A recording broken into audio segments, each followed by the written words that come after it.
You do look nice. Welcome to the podcast. Thank you. Today's episode is with Timely Rain. And you want to go ahead and say what the title of today is? It says, what is it? Don't come too quick. I say it's right on time. Oh, there we go. Something like that.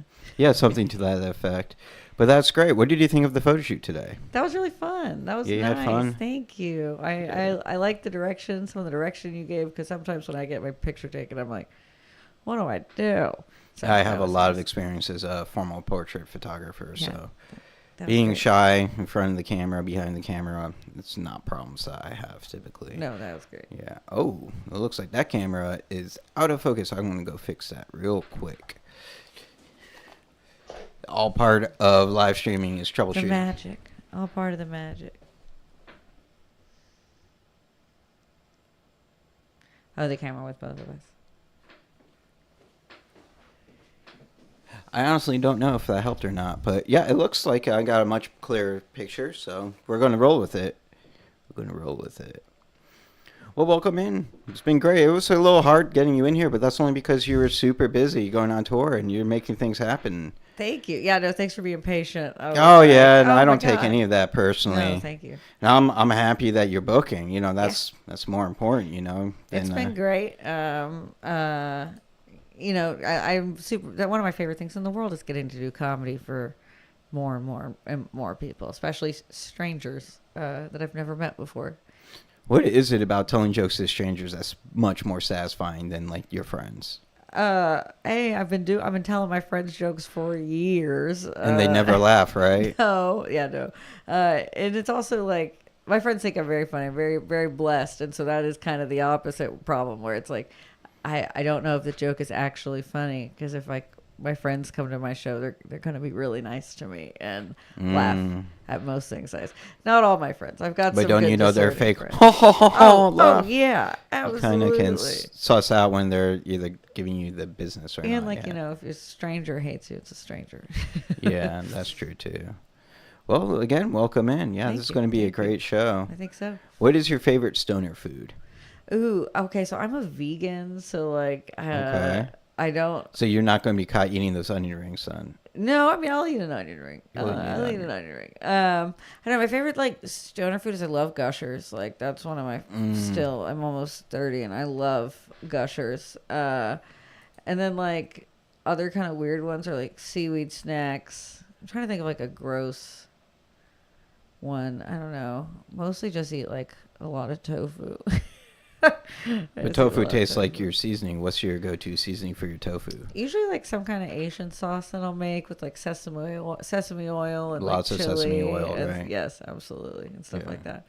But I don't know. Yeah, I think definitely like Gushers and like gas station food. I love. What made you love gas. vegan? What made you decide to go that way? My parents raised me vegan. When I was like 11 years old, they were like, "Okay, we're gonna be vegetarian." We were vegan. They were like, "We're gonna be vegetarian now," and like. I hated cheese. I hated like dairy and eggs. And You have no all of tolerance it. for it. And I mean, my siblings were fine. So like, I guess I just didn't. And then now they all eat meat and I'm the only one that like is still weird. I think that was just early evidence of a possibly autistic child. That's like, you can't change her. Do you look younger than your siblings? I don't know. I think I've looked exactly the same like my whole life. It's terrifying. That's probably because of the vegan food. It probably is. Yeah. But no, I think me and my family, we all look pretty young. My mom's a personal trainer, so Ah, cool. she's So she wouldn't let you quit your gym membership either. no, I just like she is my gym membership, and I've kind of quit her recently. Oh, was So- that a difficult breakup? Like, No, it's just because we've been so busy. Same. oh same yeah, that's getting not in you here. quitting, and that's So, just you like not being able to do it right now. yeah. But I usually go to my mom's house like twice a week, or was and I'll work out with her. And the thing about having your mom as your personal trainer is like. Now it's your mom who's laughing at you when you can't do it, but she doesn't laugh at her other clients, but she does get to laugh at me whenever I can't. Does do she call you something. weak? Oh yeah, no, she doesn't. No, she doesn't. She would never verbally accost me, but she will like snicker and giggle when I like fall off the ball thing she makes me try to balance on. The medicine ball. Yeah. Yeah. Were you always like a little bit of an awkward child, not someone, had good balance, or? No, actually, I was like super good at balancing as a kid. I was like into gymnastics and like parkour and jujitsu, and I did a bunch of that Oh, stuff. cool. And What level of jujitsu did you get to? I had an orange and white belt. Okay. When I was like 14, 15 maybe. And then I quit doing that because I went to HSPVA for theater, and it like took up all of my time. And So you're a theater nerd. so I'm a very big theater nerd. Nice. Yes. Did you any productions in high school? Oh, lots of them. I was a technician for a lot of high school. Gotcha. And then I like directed a couple pieces, but then whenever I finally did a show, my last show I ever did at BVA was Cat on a Hot Tin Roof, and I was cast as one of the like maids. They were slaves. Okay. I was like, nice. This is my final. But you made it on piece. stage finally. Yeah, I did. Last. What do you think of the audio gear I got set up here? It's kind This of is eclectic. awesome. No, this is super great. This is. You have some cool. You have stuff that I've like never seen before. But What looks new to you when you're looking around? I was asking this video. The video Yeah, no, transmitter I've never. I know like I have stuff like that. Whenever those new soundboards that are fancy and you can like hook them up and they have like Bluetooth on your iPad and stuff like that. I So have no idea how to use boards like that. that's what those remind me of, and I guess that kind of is what it is, but for video. I know how to use boards like that just because My video switcher is really simple. It's got a bunch of buttons on the top, but there's only really 4 buttons that matter, the 4 camera buttons. yeah. And I switch between them. And then the sound is going through this mixer. So Yeah. So- No, I was talking about the ones we were talking that are on top of your yeah, cameras. the Those video are cool. transmitter systems. Yeah. That stuff's actually plug and play though. It just plugs directly into it will plug directly into the top of the camera and then into the back of the switcher. Yeah, that's awesome. Very, very easy to use. Just not a lot of knowledge you need to know to get them to work. No, that's like so the rig I have set up at my apartment right now because I'm like trying to learn how to stream, and like my biggest advice I've gotten from like some of my other friends who stream all the time is just like start, don't necessarily buy a bunch of stuff right off the bat. Yep. And so I did and I have the jankiest setup in the world right now, but What's your camera? I kind of love it.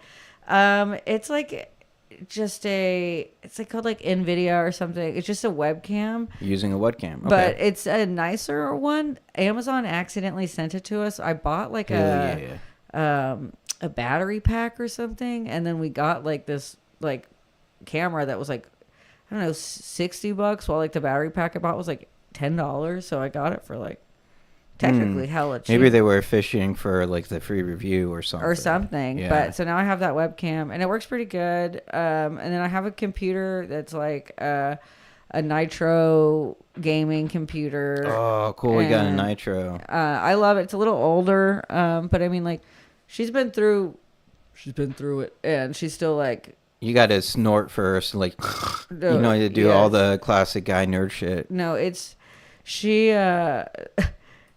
she's loud. Her motor's loud, but I have a good little like fan for her. And then I have like a power switcher from the 90s that Colin lets me use. That's great.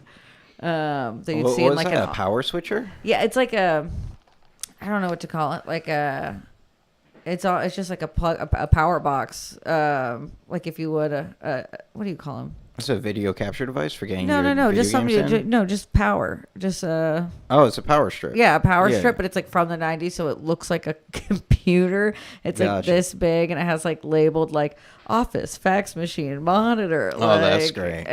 But I just have all my stuff plugged into there. It's like in the corner of the living room.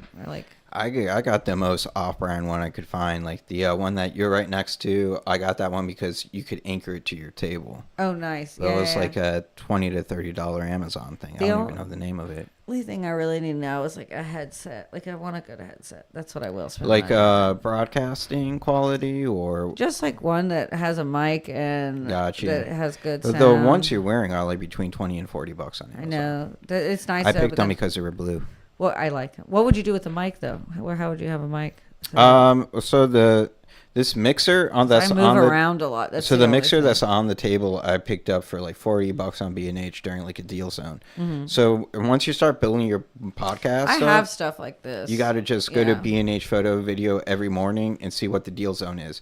Like everything on the table pretty much was stuff I picked up between 20 and $40 off the deal zone, except for the video switch over here. Yeah. That stays at 500. They're expensive. Yeah.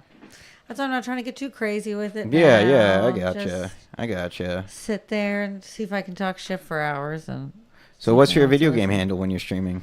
It's usually it's either some form of Timely Rain 420, but on Roblox, because like I can't have like 420 or like 666 on anything. Gotcha. I'm Kermit the Mog, so That's great. or one or the other. But yeah, my Steam is like Timely Rain 420. That's cool. I'll have to look you up. We'll jump into some raids Yeah, later. yeah. Yeah, it'll be fun. I haven't had the time to do video game stuff since I got the girlfriend though. Just Yeah, kind of no. bittersweet, but It is. It yeah. is. It's an age old conflict, but also like Mhm. it's debate. So do you have that with your boyfriend where he's like, "Come on, stop playing video games. I wanna." I will say I like wanna cuddle. more so than I think like like a when the genders are reversed a little bit. Yeah. But he plays RuneScape like a motherfucker. So Oh, okay. What kind of game is RuneScape? You don't know what RuneScape is? I don't think I played that one. Yeah. Chat, if there is no, dude, RuneScape is one of the oldest video games. Like it's online. It's pretty much just like a grind and adventure kind of game. It's 8-bit. It's very culty. Like the people that love RuneScape love it and have been playing it for like legitimately like 30 years now. This is like top down, like Diablo. No, it's like World of Warcraft and Gotcha. Minecraft kind of put together. Okay. But not Minecraft, because it's like 8-bit, it's old. Now they have new RuneScape, but it's like basically you just like create a little character, you go around, you mine for gold, and then you like try to attack other people, and you have a lot of supply. There's so many buttons. I don't know. Don't come at me. Okay. I But- won't. I But promise. you would probably like RuneScape.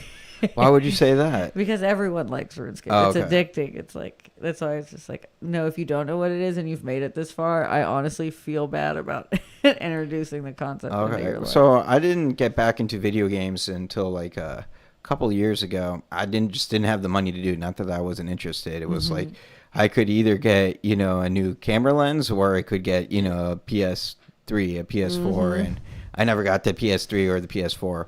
But eventually, when I needed a new laptop for editing, I made sure to buy a PC over a Mac Oh, nice. just because I wanted to play video Yeah, games. same. That's why I did it as well. Yeah.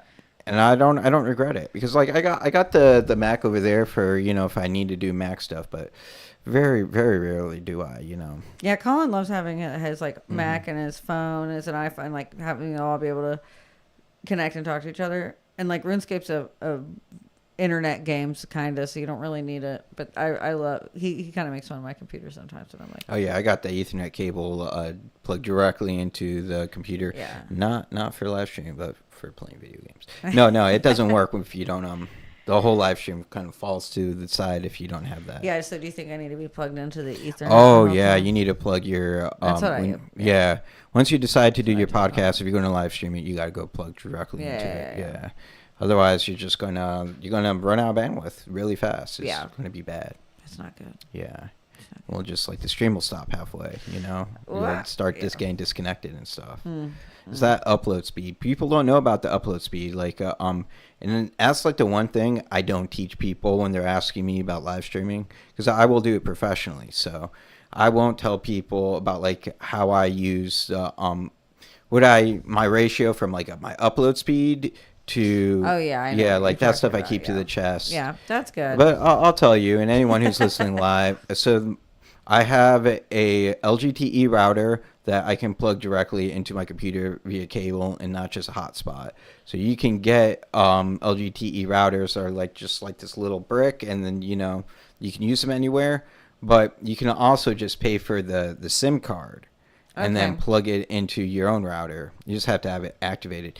It used to be that they could like do things like a dummy account, but now you have to when you're buying an LGTE SIM card, for the internet, they got to like get a picture of your license and everything. Gotta know who it's going Yeah, to. that it's going to. Like live streaming is so important. Like who are they going Who to are do? these people? Well, it's like a printing press. Like once you have a live stream, you can be putting your message out there whenever you want, and you're Look saying how that things they goes. don't want. They might want to shut you down. Like and they can if you got your license and they know where to find And you. they know where you live. Yeah. Yeah. No, It's yeah, kinda that's scary. the only thing. We live in Houston, in like a garage apartment, so we have like a second router or an extender or whatever. So I wonder how I'd be able to, if I just could hook it up straight to that, or have to get a second router, or a whole new internet. I don't know. Yeah. But No, I don't think you need a whole new internet. No. just burn it, set it on fire. Set it on Get a fire, whole yeah. new internet. Like for the whole world. Yeah, it's just everything. Well, that's really cool that you're into video games. Yeah.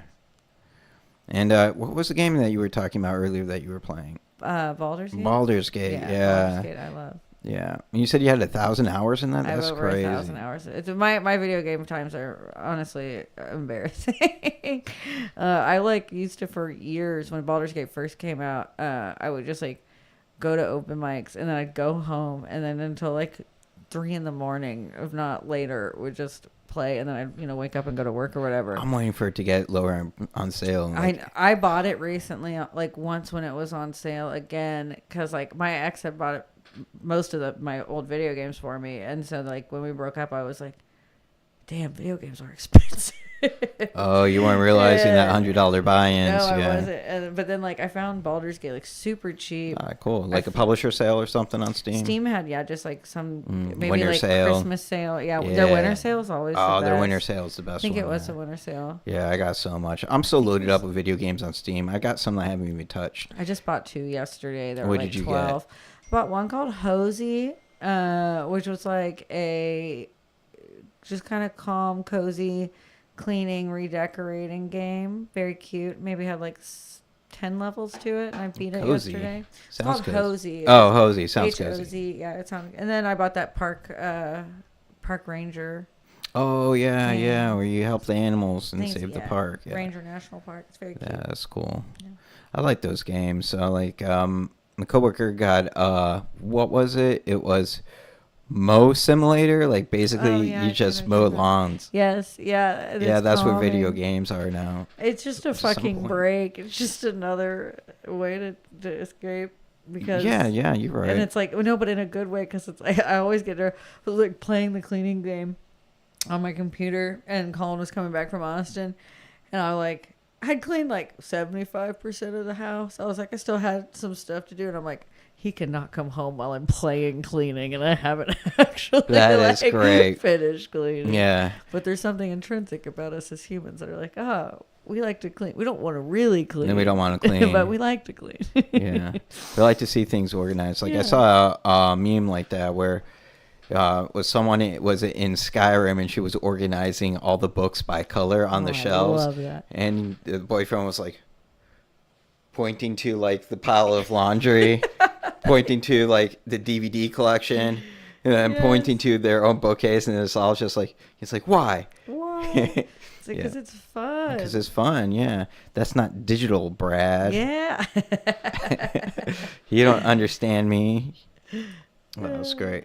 So I was doing a little bit of research on you, and I came across your Voyager page. That's crazy. Oh yeah. Do you know that photographers use those too? The The Voyage Oh pages. yeah.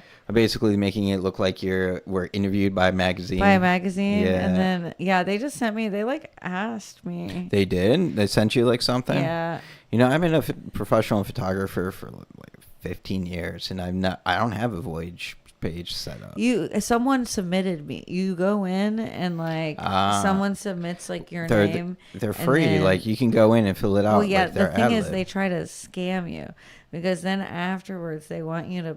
They'll print it out on like a real magazine for a low cost of $30 plus shipping. Oh, and no one's handling. falling for that. And then though. it's like I get an email once a week now that I agreed to do that. That's like, Shut are you up. sure you don't want to Was buy it your worth physical it? copy? Not at all. But you were. But it comes up I mean, now like when I you Google, got and good so- SEO from it, so maybe it was. I yeah. think it is because at least it gives the people a little like Yeah. look into That's what I think. I something. guess, yeah.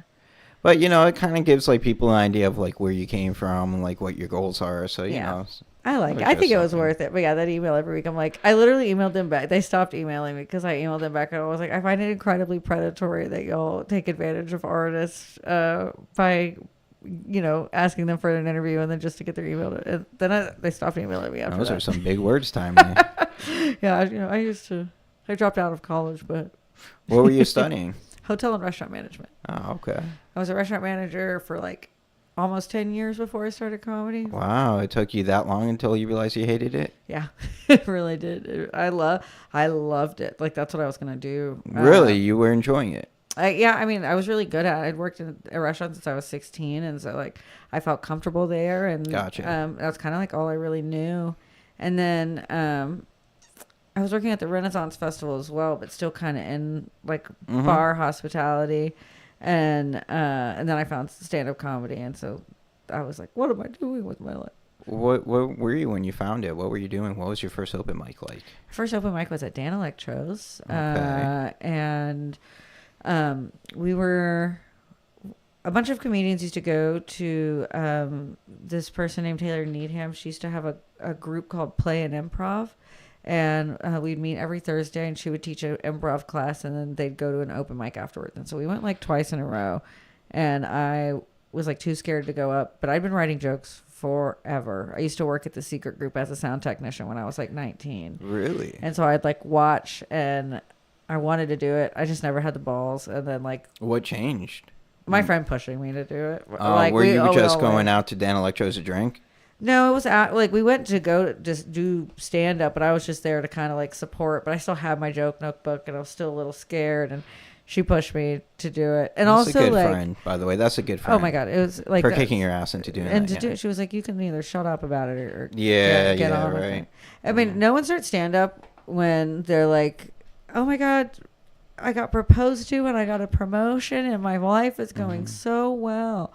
Like I had just ended like the worst relationship of my life. He like stole everything from me. What? Like, Someone stole shit from you? oh my god, he stole like money and like my things and like. Did you see any of that coming? Were you just kind of blindsided? I didn't see it coming, but I shouldn't have been blindsided. Like, I believed in like the good of people a little too much. And I was in Austin, and like he used one of my old iPods to like log into my bank account and steal all my money. And What? Did you try suing him or anything? No, it wasn't that much money. I was broke at the time. But still, that's like And, a pretty big crime. Yeah, and he like dropped my dog off at my mom's house, and then like pretty much locked himself in like the apartment, and the cops didn't do anything. I couldn't get any of my stuff back, and then he said like someone broke in and stole it all, but I'm sure he just pawned it. I had such a nice. Was he a computer. drug addict? Oh yeah. What kind of drugs was his drugs?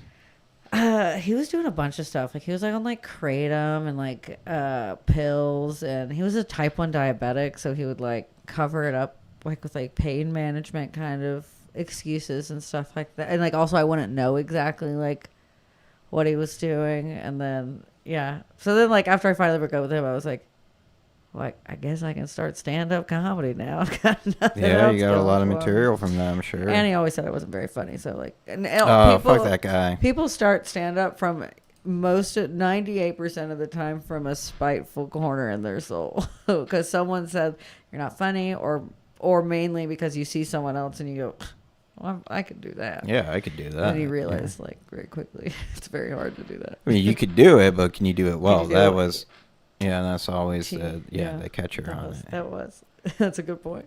Yeah. But you're still in it, so you might as well say you can do it well, yeah. I'm trying. I think so at this point. Yeah. I don't know. It's been 4.5 years now. I started in 2021. Oh, very cool. So right around COVID time. Yeah. So you were getting Actually, into no, it was right at like 2022. Wait, no, Okay. 2021. Yeah. You're right. Yeah, right after COVID. So you were getting into it as I was getting out of it. Yeah. Mm-hmm. Yeah. That's interesting. It was in January, so. And What did you year? find like the other comics welcoming, or they were kind of like, another lady, let's hit on her until she goes away? No, I mean I'm not really that kind of lady like either.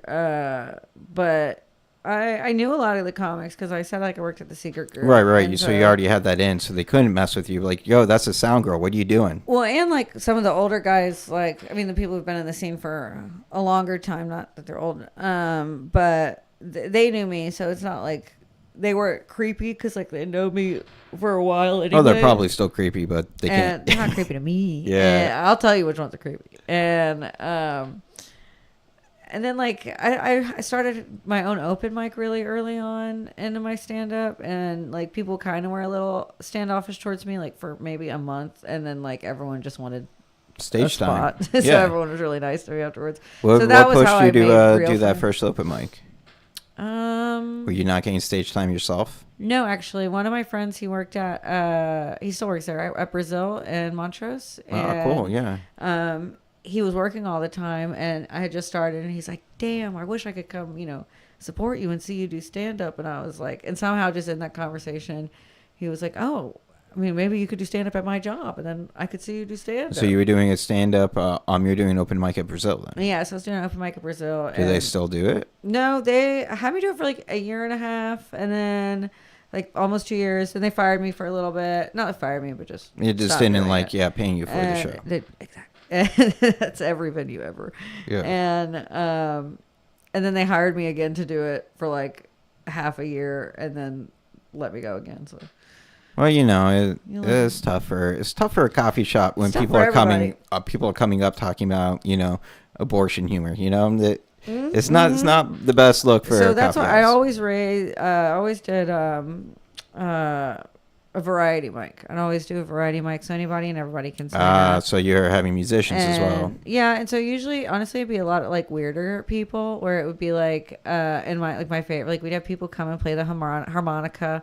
We'd have but to their Bluetooth speaker. We'd have like a guy read a children's storybook that he wrote, like, and so that kind of dampens the abortion humor. Well, little Timmy didn't get to make the world. Yeah. But let's hear someone talk about this story. And it also just gave me a lot of good, like not necessarily like good quality stage time where I can like practice joke, but it made me comfortable on stage, which I was not at the beginning. So do you At feel all. like you're more comfortable because of that show for hosting and being an MC for larger Absolutely. events? Yeah. Now most of the time, like my make money is through hosting and like running my own shows. Those are paid When you the have an best. idea for a show, how does it start? How do you start your process for a new show? You're going to pitch a new show to 5 to 10 different places in town. What's the first part? It depends on like the goal is. Most of the time, I've been lucky where venues have kind of come to me and have wanted and have given me like hey, you have control, like you can do whatever you want. And so with that, I'm like, okay, then I really just think about like what would I enjoy doing every week, because that is like the main factor in like a long lasting show is if you as the host actually can want to do it every week and be present, or however long, monthly or whatever. One of the shows I'm working on right now is it's for a theater that's not open yet, so it's still like a little in the works, but like I came up with it because I'm like, it's a good idea that will make money to a club that I like. And so that I came up with this idea. I don't really want to give it away yet, but because it'll be a secret, but no, I'll tell you. It's just like doing birthday shows for a venue, where it's like if you do like an astrological show, once a month or whatever, where you do an Aries show, a Taurus show, and you do only book Taurus performers, and then you pretend it's like a Taurus birthday and that's the audience you're trying to bring in. Then you kind of create, excitement for each next month, and then suddenly it's like kind of these like birthday party things. I think that'd be great in a way to make a venue a bunch of money. So I just had that idea the other day, and I thought long and hard about which venue I like the most. I'd want to give a kind of money-making focused idea to. Do you think there's a way to protect your ideas from, a venue being like, that's a great idea, but I'm going to find a different host for it? I mean, yeah, you can get your stuff like copyright or whatever, but I probably shouldn't. I don't. I have several shows that are like my brain children that run around Houston, and several that have closed, and quite a few that people have like yanked from and What was the started their own biggest thing. disappointment that someone just like ran with your idea? Like what was it, or like what? Yeah, makes what me what show that you were really proud of that like a venue just like we don't need this comic to do it, but we like the idea. Oh, no one's ever really done that to me. I guess I kind of Brazil did that a little bit, but they just wanted to not pay me, and they hired a person that would charge other people for the open mic. So I've never charged someone for an open mic. Yeah. So that's the way like they got away with not having. Usually it's like sometimes other people, and I'm not like sometimes there's lots of creative feedback and stuff, and I've just had people like take some of my ideas and go use it in a very similar context, and I am very okay with that because I made. Was that more like sharing of ideas for them to use, or like you just like, whoops, I drank and now I was just talking to friends and I let something slip? No. Sometimes people have like come up to me straight up and been like, "Hey, I want to copy what you were doing. Is that okay?"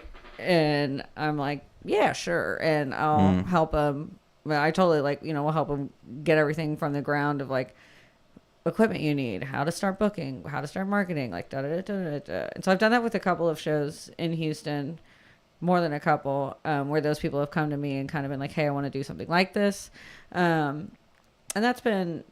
It's honestly, it's very flattering. It forces me to come up with new ideas, and I'm very ADD, so I don't want to stay on like one thing for too long. So, I do get sometimes in my feels about it at the beginning, where I'm like, "That was my thing," and then I ask myself that question from before. It's like, "But do you still want to do it every day?" And I'm like, "No." So That's a great question to ask. Yeah, It's really helping you, not feel bitter too. yeah, I think so. What was like the biggest stage you've ever been on? I got to do the Moody Center for 16,000 people Very for nice. New Year's Eve this year for Kill Tony. Yeah, I saw that on Netflix. So you did great. Thank you. That was terrifying. Was it? I mean, it was the most fun I've ever had, and I'm going to be chasing that high for the Oh, rest yeah, of my yeah. life. It feels So- like getting crack as a baby. Yeah, so if you've never been on stage yourself, like just know that there is no greater high than like getting on stage and doing well. Like it feels good even when you bomb, but that first time you get applause, oof. No, yeah. That's a hard one to follow. You're chasing that dragon for a while. I slipped up the stage getting on, up the stairs getting on at the stage. You can't see it's like right Shush. before. And my heart was beating out of my chest, but they made me sign a waiver right before I went on stage, and my like handwriting was clear. And so I was like, okay, I think I got myself like in this moment. I'll be good. And then just like walking, laughs it didn't sound like laughs. It sounded just like one giant like noise, and that was really interesting because I'd never been. Never had that many And people that laugh many at you. people laugh at me, and I just kind of remember looking at like the 20 people I could see on the floor seats in front of the stage, and was like, "This looks like a normal." When I look here, this looks like a normal comedy show. Yeah. Yeah. What stages do you want to be on? Now that you've been on such a huge stage, that Muty one, like what are ones that you've thought about? The Comedy Store, mostly. That's because we just went to LA, and I got to see some of my favorite comics do the Comedy Store. Who did you see? We got to see Steph Tolev, Adam Ray, David Spade. Oh, I love. We got David to see Spade. Pete Holmes. That was my favorite. I Oh, love Pete Pete Holmes. Holmes. You delivered. Oh yeah, I mean it was like showcase spots, and so it was like fun watching like them kind of fuck around a little and like be looser and silly. I'm trying to think who else that we saw. I don't know. And just seeing like all the door guys and stuff there, that was really, really cool. And Colin got to go up. He was on the same very lineup cool. as Jay Very Leno, and we were trying not to shit a fucking brick the whole day getting ready for it. Yeah. So yeah, life's kind of. It's one of those like me and. Do Colin, you compete with Colin over funny? I don't know about like compete, but like I mean, we have fun. We both want to be the best, and so like, Are you guys going on tour as an act? we're going on tour with like 2 other people from Kill Tony, or 3 other people. Who's else? JJ Alexander, Tony Scar, and Drew Nickens. Some of our really good friends that we've made. Very cool. And they're the most wonderful boys. They're all very respectful, not creepy, wonderful people. And I I think it's definitely competitive. It's super fun having a boyfriend that does comedy with you, though, especially one that's funny. Because sometimes there are nights where like me and him both have like the best sets, and we won't, be like, well, sometimes one of us will be like, I crushed that, you kind of, and then we'll get a little argument. But it feels good when both of us do really good and get to walk out like. What happens when one does it. good and the other does bad? That's very rare. Very rare. It's very rare. So either both. The pressure I think of him or, being there or me being there, it's very rare. That's so cool. And if it does, it pretty much means the other was just a little quiet the rest of the night. Is there any of your jokes about him when you're up there? Yeah. Oh yeah. A lot of my jokes, not a lot of them, but a good chunk. And then he's working like he has a whole new 10 minutes. It's pretty much about me, and so usually he'll say that I'm his girlfriend, but kind of before he had some of those jokes, like audience members that were paying attention could figure it out. And they're like, picking up on the social cues. That was always fun. Sometimes we get like, we thought you were gay to both of us. Both of you simultaneously, like we are for each other. Yeah, I say together we are one straight couple. Oh, that's pretty cute. That's a great joke. Yeah. Thanks. Yeah. Yeah. That's Where do you see your voice going? Like sound or stages or possibly message? What do you mean? Well, like, as you develop, like your cadence changes, but also your message changes. So. Oh yeah. I don't know. I'm someone that like I really love talking about myself, obviously. But I don't really. There's not too many like blatant statements I make about the world or like specific people or pop culture or whatever. Most of my stand up is like very much me trying to just be very like truthful. Jordan Jensen's my favorite comedian in the whole entire world, and I got to see her do her hour at the Improv like a month ago, and the thing that I took away the most was like good stand up makes you as the audience member go like, that's me. I feel the same way, like me, and I agree, and I see myself in you, and so like I just hope that like through me being a truthful little weirdo about my whole entire being, that makes other people be like, oh my god, I'm also a little weirdo. And do you think you're relatable to people? I did not when I started comedy, and it was a big shock when I realized that like what I thought were my like weird little niche thoughts were like totally unoriginal. It was comforting and also like jarring because I always was like told I was a super weird kid, and then like me telling some like, well, my pussy is because I and then like some lady who's totally opposite of me coming up and being like, girl, we are the same. And that's like one of my favorites. I remember just because you said that one time I was at an open mic, and like afterwards they gave you a drink ticket, and this lady, I gotta change the battery quick. Pause for the Cosmo.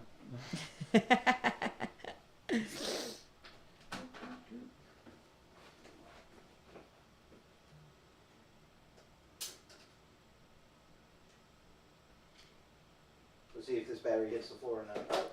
Yeah, like I'm blind or like I can't read anything on your computer. That's fine. It just has your name on it. Don't make sure that's spelled correctly. No, it'll be alright.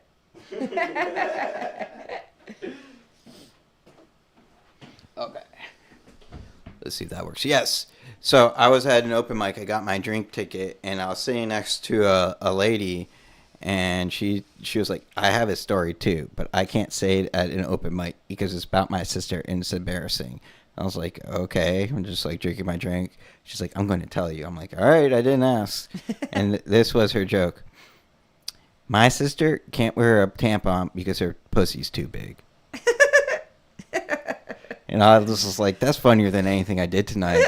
Like, you should tell that on stage. You're like, please. Yeah, please. That. Yeah, tell the world.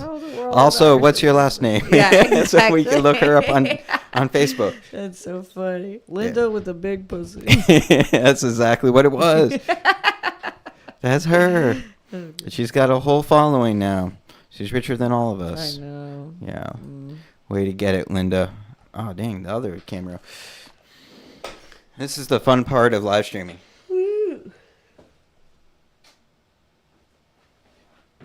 Especially on like a Tuesday because I normally stream on a Sunday, so all my batteries are like halfway dead. They're like, please stop. Yeah, they're like, we already worked. We're done. Well, I worked today too. No one's stopping here. Yeah, well, that's so awesome. So besides for Moody and the Comedy Store, you have any other places you're really excited about? Any places you're excited about during this tour? During this tour, I'm really excited to go. What did I say? Looney Bin, and Gnarly's. I really like them. I think those are like the main two that I know right off the top of my head. Here, let me see. Yeah, please look that up. It's like we originally started the tour with just like a few dates, and then the guy who's running it, he's doing a badass job of like just putting together a bunch of fucking stuff for us to do. So let's see. Yeah, we're going to Looney's. We're going to Dickens Opera House. Don't forget to tell the dates. We're going to the Dickens Opera House in Longmont, Colorado on 5/22. We're doing Gnarly Cedar and Golden the next day. We're doing Funny Bone in Zona Rosa in Kansas City on 6/3. Twisters Comedy Club in Oklahoma City on 6/11. And then we'll be bringing it back to Dallas Comedy Club on 6/14. And we have... If you live anywhere between any of those places, I bet we are coming somewhere close to you because you're going to sneak in some shows in between. It's a very, very, very long list of just. Oh hell yeah! Wow, things. And it's color coordinated. Hold it up directly to the camera. Not this one. This is my friend's AI versions. I'm not showing you the rest of it. No, that's fine. But I just wanted people to see the colors. Yeah. Yeah, because I thought it was pretty. But yeah. Who did you watch growing up that kind of inspired you? This is cool. Dimitri Martin was one of the first comedians that I love a whole lot. One. And when we were in LA, he had for Netflix's A Joke Festival a art gallery set up from like 11 to 5 every day that you could go see with some of his paintings and his drawings in there. And what kind of drawings does he do? So that's like one of his first specials. I can't remember the name of it, and I feel stupid for it. But he has like a big white notepad where he does like very simple drawings that are like very complex jokes, and they are so good. It's like this otherworldly kind of joke. And so we got to see him. We wandered into this place, and they were like, "Do you have tickets for the show?" And we were like, "We didn't know there was a show." And they were like, "Well, you can be on the wait list. Just wait, over here." And for free, we got to see Dimitri Martin do 40 minutes for like 30 people in this like little art gallery that must have on been a pretty Wednesday special. too. And I got to tell him because he was doing kind of a Q&A at some point where he was talking about how Stephen Wright was his first comic that influenced him, and I was like, not to be, weird or whatever. I was like, but you were the first comic that inspired me. I was like, you had a joke about, he drew a glass with it being half full. He's like, people never know, is it half full? Is it half empty? He's like, no one ever talks about what's in it. He's like, is it baby blood? And I remember that joke at like 8 years old and like telling everyone about that. So I got to tell Dimitri that, and he like was so sweet to me about it. And he was like, oh, I love that. And like, I got to share that with him like last week. So that was really cool. That's pretty cool. One of the coolest things. I don't think I ever got to meet any of my comedian legends, but I got to meet some cool boxers. Oh, hell yeah. Are you into boxing? Yeah, look directly to your left. Like punched in the face. That's awesome. Yeah. So on the wall over there is Katsidias versus Juan Diaz in 2007. And then the illustration is Reina versus Williams, I believe. I don't remember, but I think so. Yeah. Yeah, my dad was like an MMA fighter when I was really little. And is he a big guy? No, he was a small guy. So like a featherweight, welterweight, like super featherweight, I think he was like welterweight because he was skinny. I mean, now he's like kind of chubby, but he was like skinny whenever we were younger, and he stopped fighting because apparently I would cry too much and he would like they'd take me to matches, or he'd come home with some something. Yeah, yeah, it's hard to explain. Like, no, no, no, don't worry, worry. we're friends. He's just showing some love. Yeah. Like, yeah, it's hard So to we explain. grew up watching like UFC that's kinda every cool, weekend yeah. with my dad's parents. Yeah, that's pretty Talking cool. shit with the guys is probably where I learned it from. You know, I like fighting sports because it's kind of like comedies. You versus it's like you might have a support team, but in the end, it's you on stage. It's just you. Yeah, by it's you. yourself. So it's not a team sport. And then I don't really like team sports. I could never really get into like soccer or basketball or baseball. I never really got into team sports for whatever reason. But MMA, boxing, I always really liked those. I definitely know more about boxing than I do MMA. That's really cool. Yeah. That's dope. Yeah, I got to meet some cool people. Like, one time Oscar De La Hoya asked me in front of a Univision camera like one of those Yeah. stations. If like I had any questions for him, and then like the camera operator like whacked me in the back of the head with his big old like camcorder. I remember that was cool. Oh my god. Yeah. Who else do I also got to meet Shane Mosley. I met George Foreman. Surprisingly softest hands of anyone I've ever I believe it. like. It was like super soft hand, but it was like when my hand inside of his hand was like putting a pebble into a like catcher's mitt. His hands were huge. Ugh. Yeah. I want to meet Shaquille O'Neal so bad. Yeah, So what was about Shaquille that you like? Just for that reason, I want to see how small my hand would be in his hand. That's crazy. You wouldn't be the first white girl. No, he's a DJ. He's a rhythm DJ too. Doesn't he have like a bunch of degrees now? Hmm. Yeah, he's very smart. He makes EDM music. I love that guy. I'd love to meet him. Yeah. That's so funny to me. Yeah. Isn't that crazy when professional basketball players like transition? Like you kind of expect them to like develop their own liquor brand or something, but you never expect them to get into EDM music, you know? What do you think LeBron's gonna do? I don't think he ain't going to do nothing afterwards, honestly. He's gonna retire and just walk He's into got too a many fucking kids. grave. How many kids does he have now, you I think? don't know. Yeah. 6. Yeah, it's too many kids to be doing anything after that, right? But who knows? Who Yeah. knows? Yeah, who knows? That's cool. So where do you think you're going to be in 5 years? Where do you think your comedy is going to take you? Oh, I hope I hope in 5 years I'll be let's see, I'll be like 32. I do think I want to be either. I just want to have a good.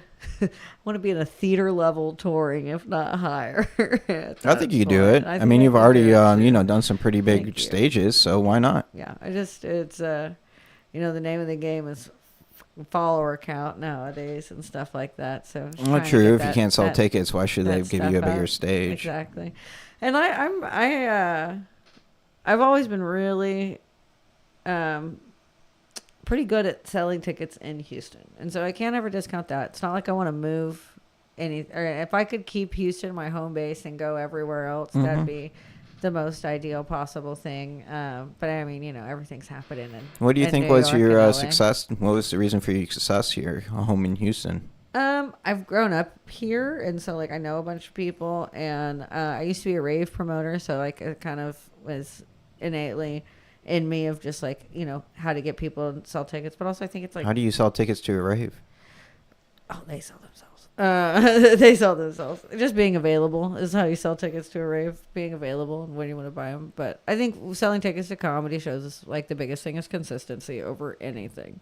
Over absolute. I mean, obviously you need to tell people you have the show, but like if you tell 10 people that you have a show, and guess what? If only those 10 people come, but you have the best show ever that is easy, consistent, fun, professional, $20, those 10 people will come back with someone else and they will tell somebody, because when you have a good time, you're not going to shut up about it. And so like I really do think the key to everything is like starting slow, convincing a small amount of people, and then letting your kind of work show for itself. And you're reminding those 10 people before every show?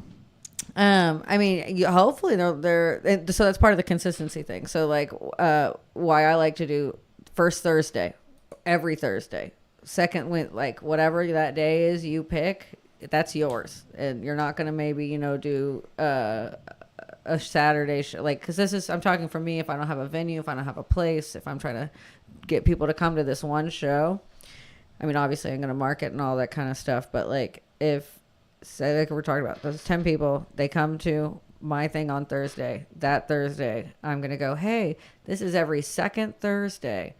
And hopefully I don't need to start reminding people that I mean, I will, obviously, because that's where we live in this day and age where you have to remind people. But people start going, oh, hey, it's the second Thursday. We should go to that thing. So that's what I mean by like consistency. What's your joke writing process like? Do you have a sketchbook, a notebook, yeah, or oh yeah, you just knew every time you're on the mic? No, I have a joke book. I carry like a bunch of notepads all at the same time. I'm very like unorganized, crazy cat lady about it. Lots of different notebooks, lots of different pieces of paper.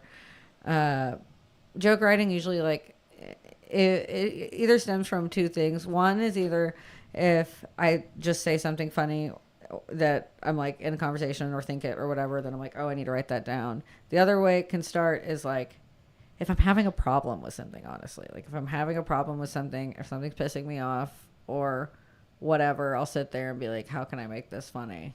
And so it's one of those two. And then I will write down the punchline. I start with the punchline. Just the funny part. And maybe a setup, maybe another tag or something like that. And then I go on stage and I write on stage mostly though. And then I come back from off stage, write down what was funny. Are you recording these sets? Most of the time, yeah. Like I need to record every time, but I record more often than not. And when's the best time to listen to the recordings? Never. Never burn them, bury them. I would say right after, because like if you're right after, you kind of are still living in it, because like sometimes if you'll remember it wrong and then you go back and either it's like, oh, I think I bombed, and you listen, you're like, oh, hey, that was pretty good, I should have listened to this earlier, or you're like, I fucking crushed it, and then you go back and you're like, you did not. So I think right away. And then it also helps, like, again, me and Colin, we're on each other's team as well. And so, like, he'll text me if I say something. We've seen each other's sets 100 times. We know if something's new. And so, like, if I say something new that works, like, he'll text it to me. And then, so that way, when I get off stage, it'll be like, 7 dogs in the trailer park. Your mom said, da da da da, and I'm like, oh, okay, cool. And so you have the list of jokes. I have the list fix. of the things that I said. Are there any jokes that are part of your set that he hates? Oh yeah, we both have jokes that I fucking hate. He doesn't like this long joke that I've had for a long time. It was my closer, and I love it, and it's other people's favorites. It's very creative about buying Narcan in a vending machine, and he just doesn't like it. And he also doesn't. I have a joke about Jesus turning water into wine that he thinks is too edgelordy, which I think is a very funny thing for Colin Sletch to say. If you've ever seen his comedy, he has a joke about calling. He's like, I tried so hard to do Jesus jokes, but like from the perspective where Jesus was an open mic magician. I love that. And then like all the things that like all of his miracles were just stemmed from like other open mic magicians like stealing his shit. He's like, all right, like I'm gonna walk on some water. You do that now. That's so funny. I love that. I could never get the audience to agree with me, and they never get them on my side. Mine's always like, I don't think it's super impressive turning water into wine when I've turned a cigarette into an 8-ball before. Hell yeah. So, and then usually it's like some seedy dive bar where they're like, wow. I'm like, yeah. Don't eat me. I'm sober now that I started comedy. That was the other. Do you have a difficult time with addiction? I did for a while. I was addicted to like party drugs and like acid and mushrooms and Molly and ketamine and cocaine and having a good time. That's more social drugs. Yeah, more social drugs. I've never like hard drugs or anything like that. And I never had a problem with like drinking. I drink more now that I do comedy than I ever have in my whole life because of free drink tickets, like you said. Yeah, free drink tickets, listening to the other people talk about their sister. And yes, and but I quit doing cocaine and all of that. Whatever. Started doing stand up comedy because like I knew that if I really wanted to do stand up, I couldn't be fucked up every day. Well, tell the other comics that. I know, it's crazy. Right, yeah. In retrospect, I could have kept doing cocaine. Yeah, you what's that one? I think it's Boondocks. Yeah. Stay away from the bathroom. Yep. Yep. Oh, we love Boondocks. Yeah. I remember that open mic fondly. It's still around. Yeah, it's still going. Why would it go away? But yeah. So you're doing your own shows, and that's how you're making your money, basically. Yeah. Putting on some shows and Producing going and and hosting tour. and getting to do like cool little like artsy shows in Houston. Like the Orange Show has me do stuff for them. Dan Electros has a variety show now that I do there. And just like other little one-off kind of. Did you MC ever stuff. paint or draw? No, I mean I No? do like for fun sometimes, but No. no. Well, you did the theater stuff when you were in Mhm. high school. What was it about the theater that drew you to it? Oh, I was a musical theater kid since I was like 8 years old. What's your favorite loved it. musical? Either Legally Blonde or Wicked. Wicked. I know that's so big, but Legally Blonde is the musical is one of the best musicals of all time ever.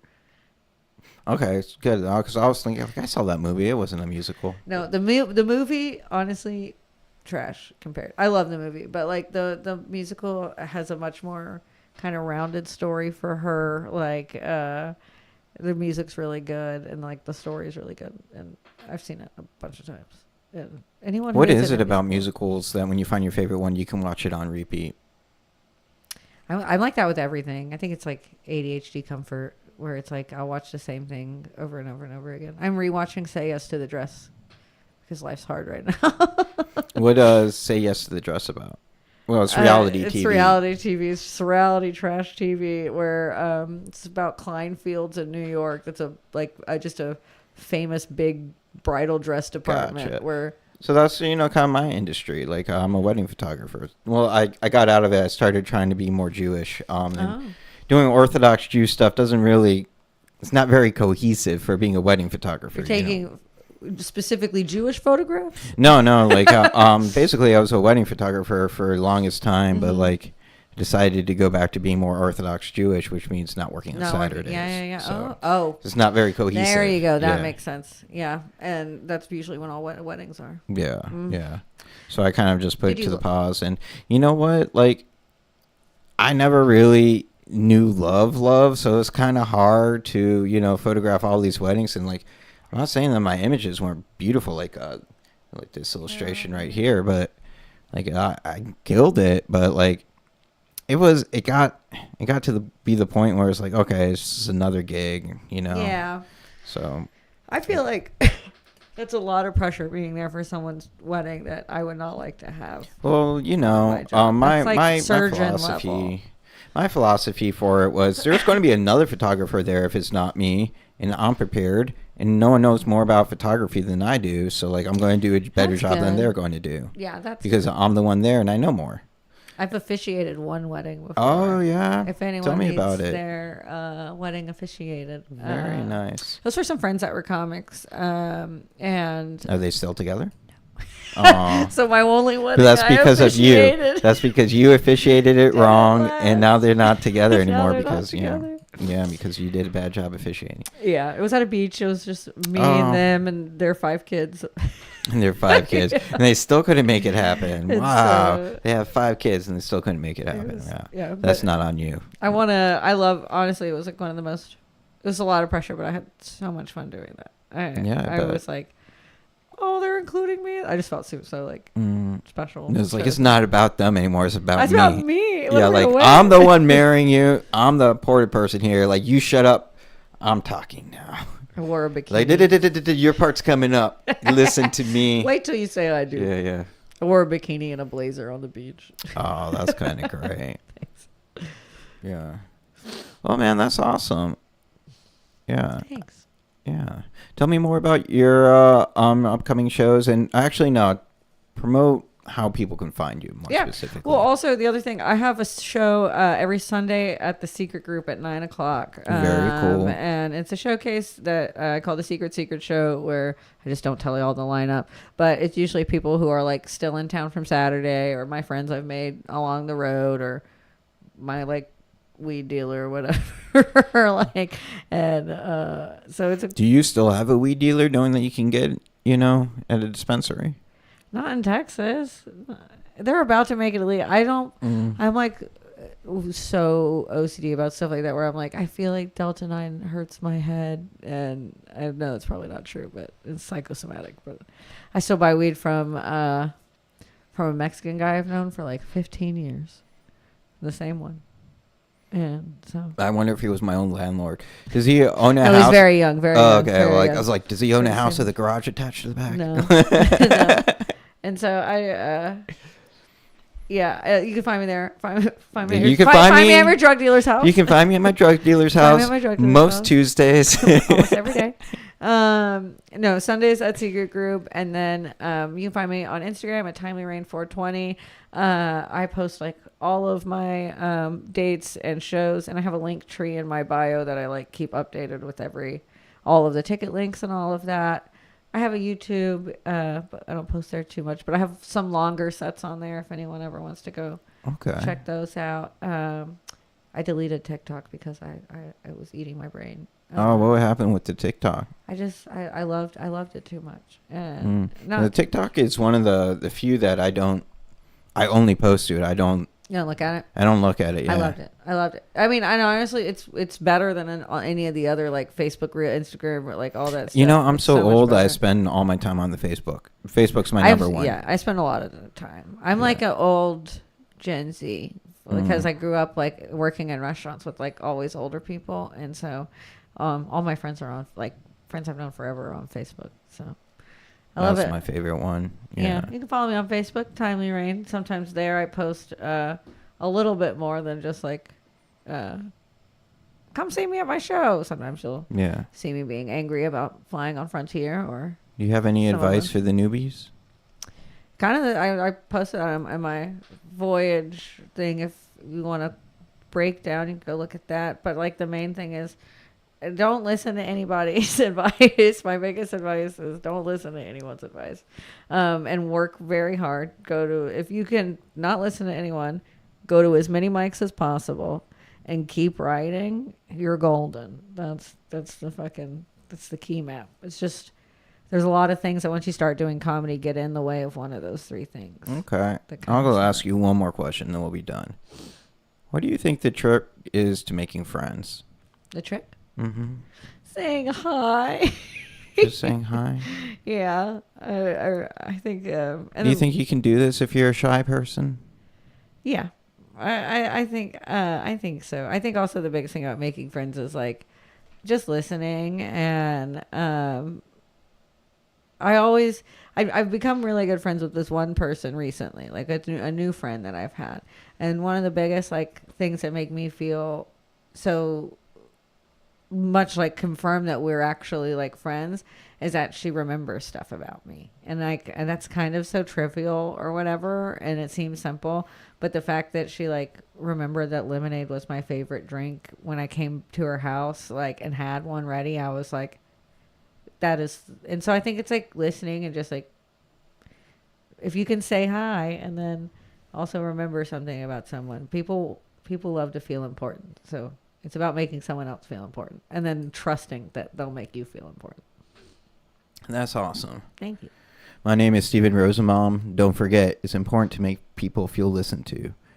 Listen to them, connect, make a real human connection, and try your best.